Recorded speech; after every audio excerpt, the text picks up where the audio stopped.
السلام عليكم ورحمة الله تعالى وبركاته. لما تسولوا هذا صاحب عيال واحد كسولوا عن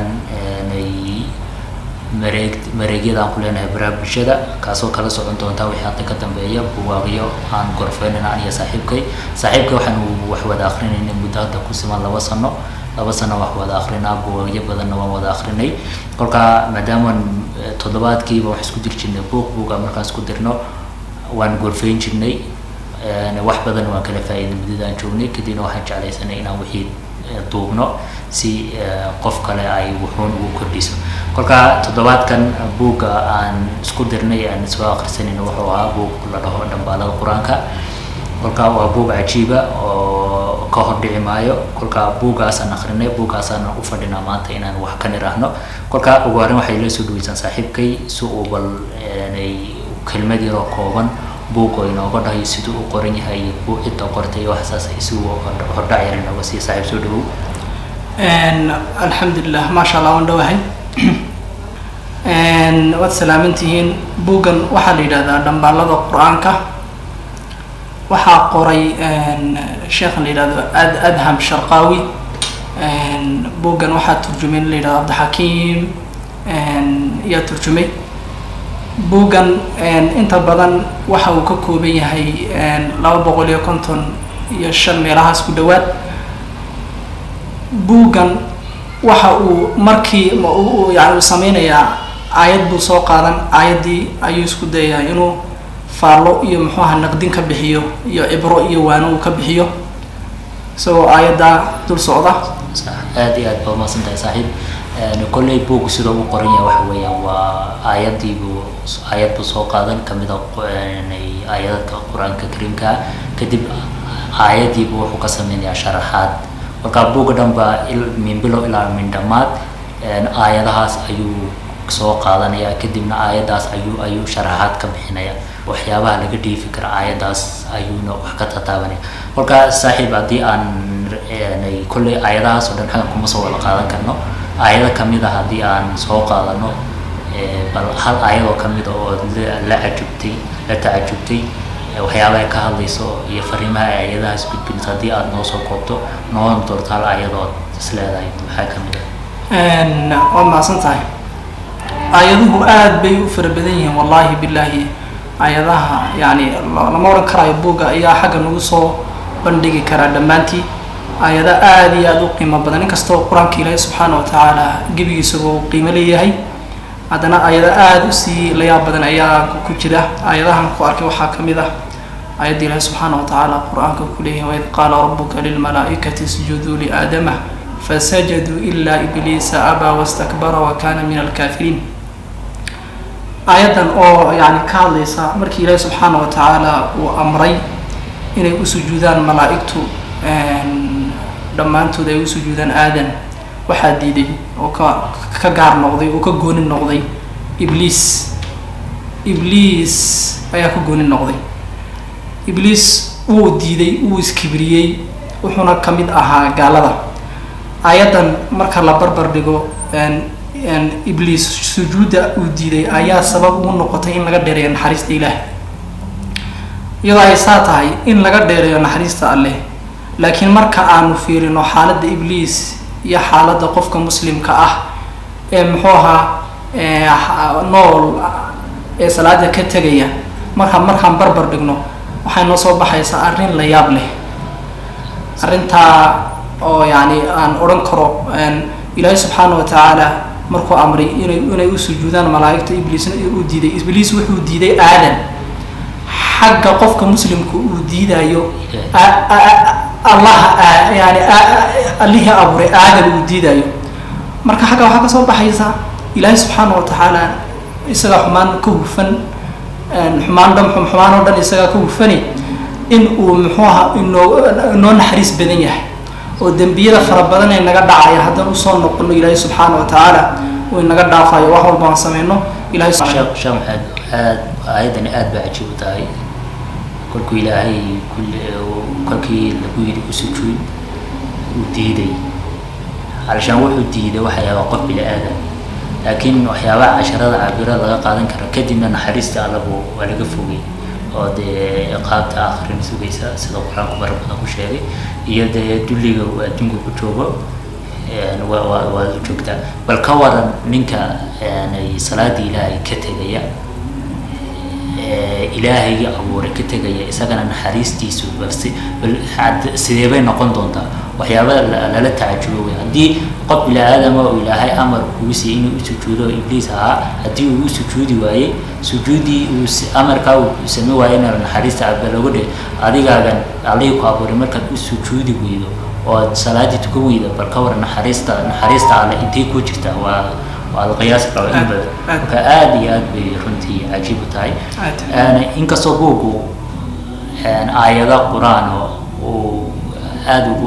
سدا دقو قرآن با سدا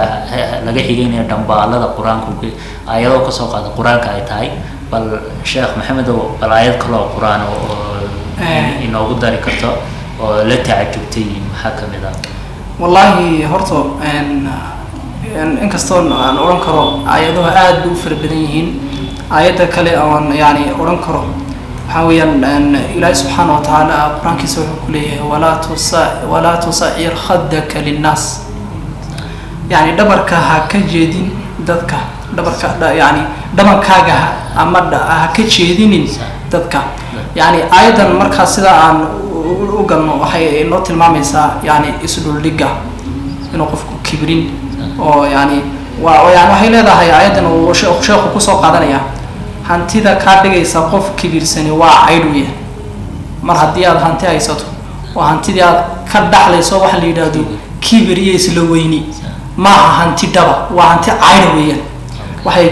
ku soo kordhinaysaa mali yani aqoontu iyada laftigeeduna waa la mid oo aqoonta kugu bixinaysa sarayn iyadu waa jahli qofka hadduu aqoon yeesho u dagaa يعني waxay ka dhigan tahay qof aqoon oo aqoon jahli weeyaan yani inahaas uu sheekhu aayadan ku tilmaamaya marka oo sheekhu uu leeyahay aayada xagga dambe uu ka tilmaamo markuu sharaxayo uu ku daraya hodantinimada saraynta iyo aqoonta waxa laga helaa dadka isdul dhiga agtooda buli marka in la isdul dhiga aad iyo aad muhiim u tahay waxa laga yani qofku marka cilmiga hadaarta nin dastaf badan كبر بدن وإسلويني بدن وسنك تاجا وان علمه كيريا وعين واحد علمك يكبركو هرت ميل ما ولا قلا مركز علمك ويريا كبرك بدنيا مركز علمك وبتنا تواضع يستولدك أيا يراني كساس هذه فائدة كوتاي ويا يعني أدون كان واحد أنت علمك أتكتقان ويرتاي أنت هذا كابوني بابدا مركز توحل ده مركز توقفك علمك سو وسيبته أما علمي سي قرار سو وحو قاعد إنه وحبة جرني وأصاب تواضع كينس قلك هذه أقوانتي عبرتي كبر ما يعوح كان كين أقوان ماذا برني أو أقوانتي دبتها ولي ماذا جرين هذه هنتدي عاد هيستي أين هنتدي كوس مين إن تواضع يستولدك هنتداسي هنتي ماذا سميسين وواحد من الكلام وكا وشيء مهم قف أقوانت دبتها يهانتدا دبتها قف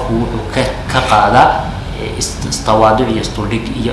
كدوا إنشاء إلهي قال كوائد بكل رنتي التعجب بدن ولا هاي آيات بدن القرآن ويو قرآن وسوق هذا نيابو جيسا بل هل آيات كلا الشيخ محمد ومدام هذيك بل هل آيات كلا ينوب داري كرتو آيات كلا هذا رأيه هاي كده تايد لفتي إلهي سبحانه وتعالى وحو قرآنك كنت لماميها ما يلفظ من قول إلا لديه رقيب عتيد يعني إنسان كما دواقو إري هدي يعني وكل دواقو وها أكتيسا مد محوها إلى علينا رقيب يا عتيد مترينيا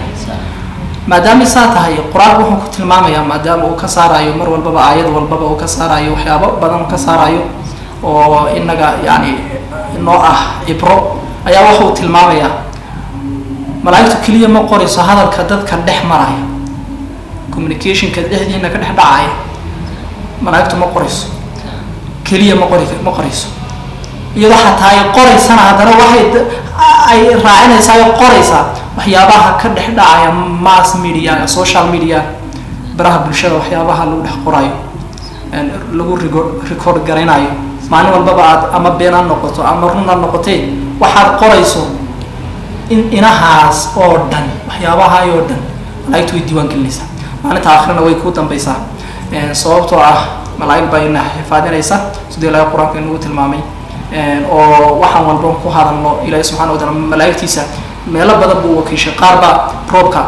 qaar baa arsaaqda qaar baa maxay ahayd yani qaar baa nafta dadka habeenkii markay seexatay ilaalinaya qaar baa maalintii ilaalinaya ilaahay subxaana qaar baa hadalka kaa soo baxaya shar iyo khayrba qoraya marka aayaddan waxaan ka qaadanaynaa qofka insaanka inuu carabkiisa uu ka warqabo sunanta iyo axaadiista nebigu calayhi salaatu wasalaam waxay tilmaamaysaa in qofku carabkiisa uu ilaaliyo oo carabka laga yaabo inay meel uu kaa daba turo inta badan ka dadka jahanamo yani afgembiba ugu ridaya waa carabka weeyaan waxyaabahan ka qaadan karno waxaa aayaddan ka mid ah iyada laftigeega aayaddani waxay ka dhigan tahay maadaamay saa ay tahay oo baraha bulshada waxyaabahani ay malaa'igtu ay qorayso in aad xumaan inaadan ku qorin hataa haddaadan wanaagba qorin xumaan inaadan kaga tegin baraha bulshada yaan xaggan kusoo jeedinna insha allahu tacaala qaaloo kale matalan haddii hadda lagu daba socdo askari ku daba socdo ama qof kale way adag tahay inaad wax samayso ama maanta qofka tuuga markuu xadayo isagoo loo jeedo ma xado laakiin isagoo loo jeedin buu xadaa sababta waxay wuxuu iska ilaalinayaa dadkaas weeyaan laakiin bal ka waran ilaahaygi labadaada garab catiid iyo ما يلفظ من قول إلا لديه رقيب عتيد سمعين لبدا مرق ودحدغي او دلدغي سي اي كاغا قران wax kasto oo sameynayso ma waxbad ma xumaan ba sameyn lahayd so isaas kaga dhaw in alashan dhaw inaad doonaato soo kuma daashay laakiin dad badan warka ma hayaan marka waa shay aad muhiim ah inaad wax walba sameynayso aad ka fiirsato aanay haddaan inta kaga soo tagno bal hal ayadoo kale aan ku toodarna kadibna waa soo gabagabeynayna hal ayadoo kale oo sheekh aayad aad iyo aad wallahi aniga aad aan ula yaabay oo xataa noloshayda saameyn badan ku yeelatay ayaan rabaa inaan kusoo gabagabeyno aayaddaas oo ah ilaahay subxaana wa tacaala wuxuu kusoo qaatay suuratu yuusuf waid qaala rabbuka آياتي أهيد وإذ قال يوسف لأبيه يا أبت إني رأيت 11 كوكبا والشمس والقمر رأيتهم لي ساجدين آياتاس إلهي سبحانه وتعالى وحو كتل باما يا حس مركا يوسف كير أبيه وحا آن أركي كوبية طبان حدقوت يقرح ذا يديحو سجودية آياتاس wuxuu leeyahay oo sheekhu tilmaamaya bal u fiirsa buu leeyahay وإذ قال يوسف لأبيه يعني أبيه وفيرس أبيه كما دا أبي وفيرس بوجي أكسونو يعني wuxuu leeyahay inaad marka aad wax sheegayso aadan muxuu ahaa iska wada sheegin qof aad aaminsan tahay dadku wada aamin ma buli qof aad ku kalsoon tahay oo aaminsan tahay inaad sirtaada u gudbin karto laakiin aadan dadka muxuu ahaa buu leeyahay quraan xagga dambe ku tilmaamaya aayadan dhexdeeda inaadan muxuu ahaa aadan la hadho oo aadan dhexgelin waxyaabaha aad haysato sirahaada haysato wuxuuna aad la hadho buu leeyahay dadka aadan dhexgelin dhammaantood marka aayadan waa aayad cajiib noloshayda saameyn badan ku yeelatay cajiib kulay wax kasta oo sirta qof aad ku alashan wax walbood hayso ama sira ama wanaag u aragto waa inaadan qof kasta iskala wadaagin oo ama khayr oo adiga isku tuunsan tahay adan qof kasta laakiin dadka aad ku kalsoon tahay inaad la wadaagto waa ana sheekh maxamed maadaama hadda gabagabada kusoo socdayna sida buuga sheegnayna waxa ugu weyn ka hadlay waxa weeye waa aayadaha quraanka kamida ayuu sharaxaad ka bixinaya kolkaas haddii hal ayadoo kale inoogu darto kadibna iska soo gabagabayno aayadda kale waxaan odhan lahaa quraanka kulley aayadaha waan kasoo dhex qaadanaynaa kitaabka dhammaan waxaa ugu noqonaysaan kitaabka inaad akhrisataan isagaad ugu noqonaysaan aayadaha iyo tilmaamaha uu bixinayo sheekhu iyo cibrooyinka uu bixinayo sheekhu wuxuu kusoo qaadanayaa aayadan uu leeyahay latarkabunna tabaqan can tabaq yani dadku waxa ay kolba ay marayaan marxalad kolba marxalad bay marayaan markuu soo dhashay ilaa intuu ka dhimanayo ilaa inta aakhiro uu ka tagay xaaladahan waxaa jirta qofku xanuun buu mari caafimaad buu mari farxad buu mari muruguu mari yani wax kastoo did isku ah qofku wuu maraya oo nolosheena ku tacalluqda ama la xidhiidha marka aayadan waa aayad cajiiba oo iyada laftigeeda loo baahan yahay in lagu baraarugsanaado waxay ka dhigan tahay xaalad kasta waad la kulmi doontaa sida ilaahay qur-aankiisa mar kale ku yidhi adduunkan imtixaan baa qofka loo keenay halshan mar waad murugoon mar waad farxi mar waad halshan waxyaabaan isku kaa keedkeedadii waa inaad u aragtaa un qayb kamid ah noloshii iyo waxyaabaas waa inaad sideeda u aqbashaabadra marka haddii hadda aad faraxsan tahay beri waad murugi saadanba waa kolka xaaladu way isbedbedeen hataa waxaa la dhahaa يعني مرة قاركود إنا مرنوابين وبدنو سيبان ودريمنا فرحدة علشان قف سوء فرحدة ودريمه وأنا مركو رمرجودا سوء عافمات كودريمني معادي دي واحد وأنا من مرحم صدق عجيب marka ana laftigeygu aayadan cajiibka waxaan ku darsan karaa yani fikrad ay u soo dhacday hadda aan guddoomina videoga fikradaas oo ah in qofku inuu waxaan ka baxa la yiraahdo inuu aaminin wax la yiraahdo waxaan inta badan ay tilmaamaan qoradan aan gaaladu ay tilmaamaan ee la yiraahdo cognitive distortion-ka hataa cilmi nafsiga ay ku soo qaataan qalooca wax garasho ama qaab garasho ay ama cognitive distortion-kaas ay kaga hadlayaan waxay leeyihiin waxa jira wax la yiraahdo black and white inuu qofku yani xaaladan waa xaalad qolocsanaana inuu qofku yiraahdo wiligeyba waxa aan ahaanayaa qof muxuu ahaa faraxsan waxaan ahaanayaa taama ku jiraya oo wax aanan muxuu ahaa suurtagal noqonin marka arrintan waa arrin la yidhaahdo qolooca garashada ida laftigeegu qofku inuu iska saxaa muhiim bay tahay inuu iska saxaa dadku waa waxay aaminsan علشان فرح علشان حورنا يا حتى تلك قاركود فرحة وحى كقاضي وحول رادين يا فرحتي قدمنا سوق قلبه مرتبط جزيس إلى فرحتي وعي وفرحة اللي هو شيء وصل اللحظة أن أشوف تدكو قناع ذوي كو قناع تدكو عاد قناع دوي توي فلقى يعني أدبم ما سنتهاي شيخ محمد كل بوك كان حاجة لمسوكو بكرة وبوك آد وكندر maanta oo dhinacdaan xagan kaga sheekina inaan علشان aynaan dhamayn kareynin marka insha Allah waxaad ugu teegi doontaa buuga dhanbaalada quraanka marka aayado badan oo magaranaysa noloshaada wax ku reebi kara waxna ku xasuusin kara ayaad insha Allah ugu teegi doontaa insha Allah yani wixii hadda ka dambeeya muuqaalo anagi iyo saaxiibkaas la gorfeynano sida buugaagi iyo waxyaabad ayaan kusoo gudbin doonaa haddana insha Allah waxaan iskaga teginaa sidaas iyo assalaamu calaykum waraxmatullaahi taala wabarakaatuh. Wa calaykum assalaam waraxmatullaahi wabarakaatuh.